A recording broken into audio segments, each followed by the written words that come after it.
Listen. Do you hear it?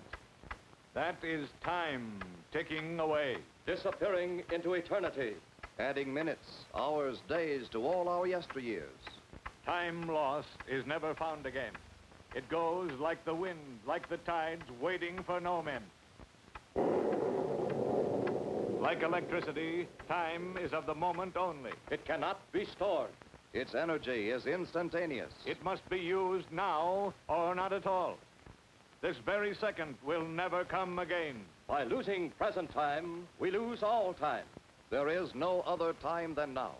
By time, all things are produced and judged. Production is man hours, man minutes, man seconds. They add up, those seconds, those minutes, those hours.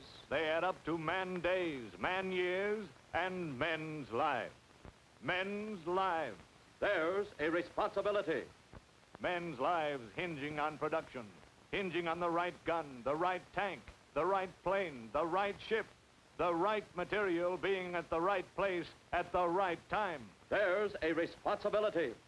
Whose responsibility? The foundry man's, the riveters, the order clerks, the shipping clerks. The foremans, the draftsmen, the machinists, bookkeepers, welders, typists, inspectors, managers, assemblers. Whose responsibility is it to get things done on time? Ask that of Bob Lockhart, why don't you?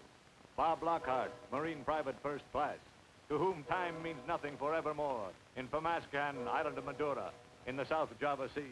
Whose responsibility? Ask that of Andy Fletcher, why don't you?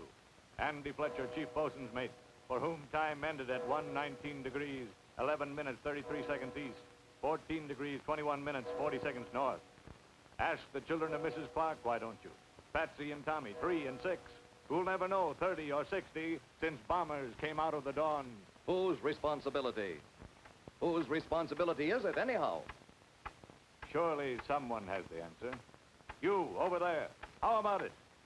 Whose responsibility is it, mister, to see that we win this fight? We got generals, ain't we? An admiral, and an Army and Navy and Air Force and Marines, ain't we? Yes, sure. We've got the men, all right. Fighting men, all of them. Of America, of Canada, Australia, Britain, China, the Netherlands, of all the United Nations. Millions of two-fisted men eager for battle. But bare fists won't win this war. Empty hands, empty stomachs, empty skies, empty oceans won't win this war. This is a war of machine guns, of rifles, of bullets, grenades. This is a war of jeeps and scout cars and half-tracks, of anti-tank guns and shrapnel, of mortars and howitzers. This is a war of foodstuffs, food for our fighting men, food for our allies, food for the home front, food to feed lovers of liberty. This is a war of things like parachutes and life rafts, helmets and shoes, pup tents and shovels, and 1,000 other items of supplies.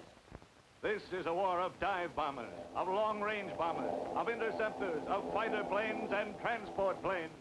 This is a war of battleships, of cruisers, destroyers, carriers, mosquito boats, and landing boats, of tankers and cargo ships and troop ships.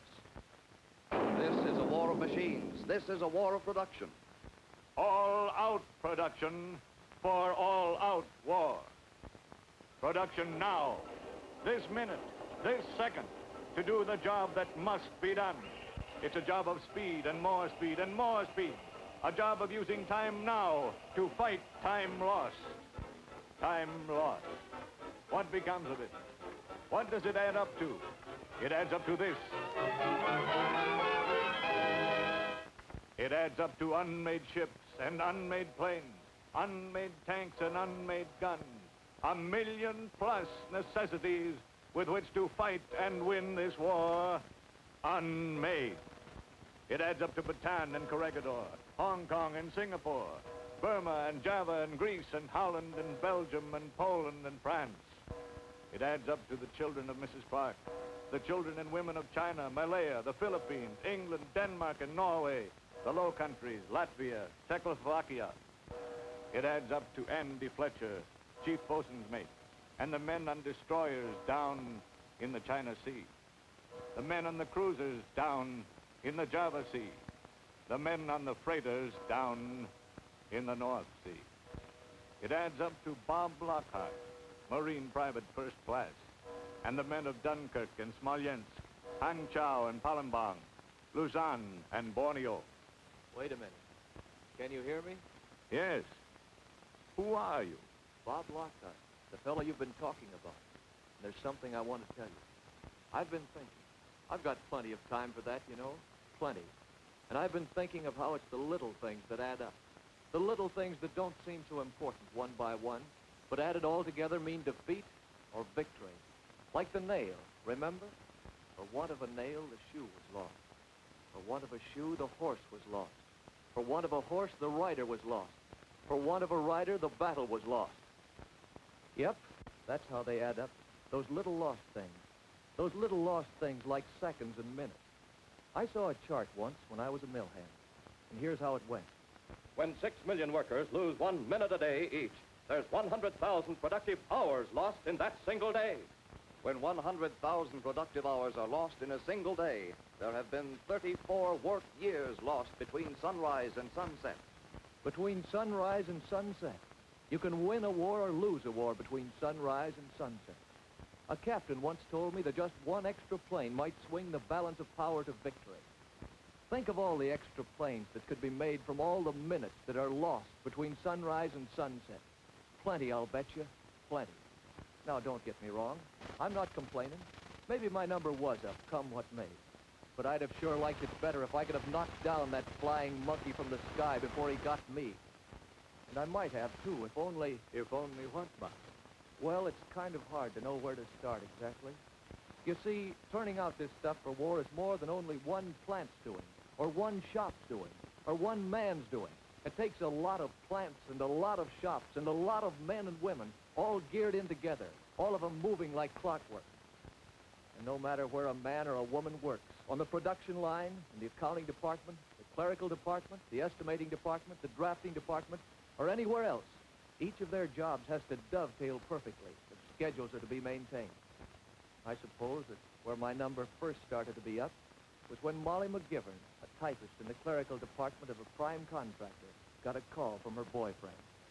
Well, I don't see why you can't use Eddie McCracken's car. He's got a C card, hasn't he? And besides, how would I look all dressed up and going to a party on a bus? Well, all right. But if we've got to take a bus, we'll have to leave earlier, and that'll hardly give me any time at all to dress. Gee whiz.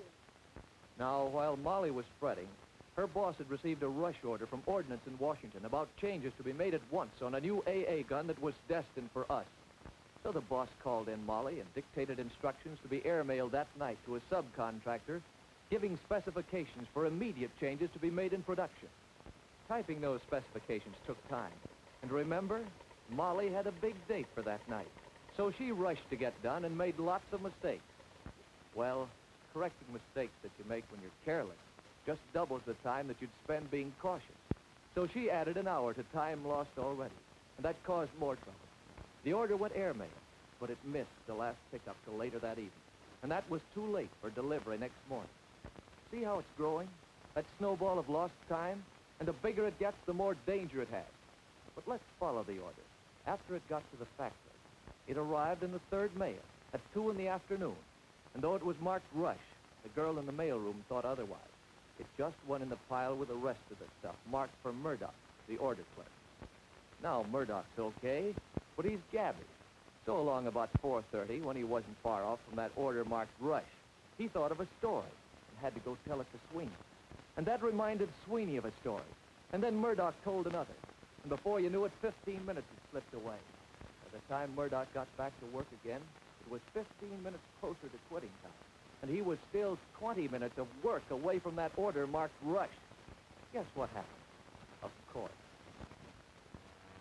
It stayed on his desk until morning, instead of reaching the shop superintendent in time for the night shift to start on it. So that was a second day lost. No, a third, because the night shift equals a day of work. And nobody seemed ever to think of the difference that even a minute can mean when you're fighting a war.